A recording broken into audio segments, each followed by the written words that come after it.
গর্জন, চাপালিশ, বনজলপাই, তেলসুর সহ বহু প্রজাতির গাছ নিয়ে খাগড়াছড়ির দীঘিনালা উপজেলার পাবলাখালীতে গড়ে উঠেছে পাড়া বন। ৭০০ একরের বেশি জায়গা জুড়ে ভিলেজ কমন ফরেস্ট বা ভিএসএফ নামে পরিচিত এই বন। বিভিন্ন প্রজাতির গাছের পাশাপাশি হরিণ, বনমোরগ, ভাল্লুক, ময়না, টিয়াসহ নানা বনজ প্রাণীর আবাসস্থল পাড়া বনে।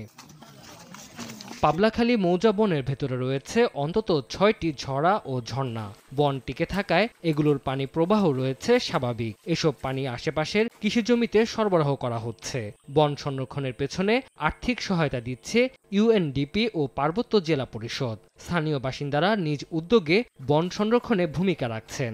এই মৌজা বন যাতে আমরা ভালোভাবে সংরক্ষণ করতে পারি। গ্রামের একটা আইন করেছি, যে গাছ কাটবে ওখান থেকে তাকে আইন অনুসারে শাস্তি, জরিমানা দিতে হবে। বন বিভাগের যে উদ্যোগ সেটা হচ্ছে যে তাদেরকে মোটিভেশন দেওয়া।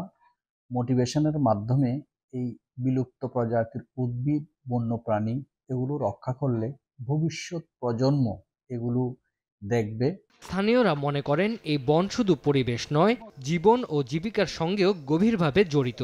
দর্শনার্থীদের অনেকে বনের ভেতর ছড়া, ঝর্ণা আর গাছ দেখে মুগ্ধ হন। পরিবেশের যে বিপর্যয় সেটা আসলে রক্ষা করার জন্য কিন্তু এখানকার যে পার্বত্য চট্টগ্রামে পাড়া বন বা মৌজা বনের যে চর্চা, সেটা কিন্তু একটি বড় একটি উদাহরণ হিসেবে কিন্তু আমরা দেখাতে পারি। জেলার বিভিন্ন এলাকায় ৫৯টি পাড়া বন রয়েছে, যেগুলো স্থানীয়দের উদ্যোগে টিকে আছে। সময় সংবাদ, খাগড়াছড়ি।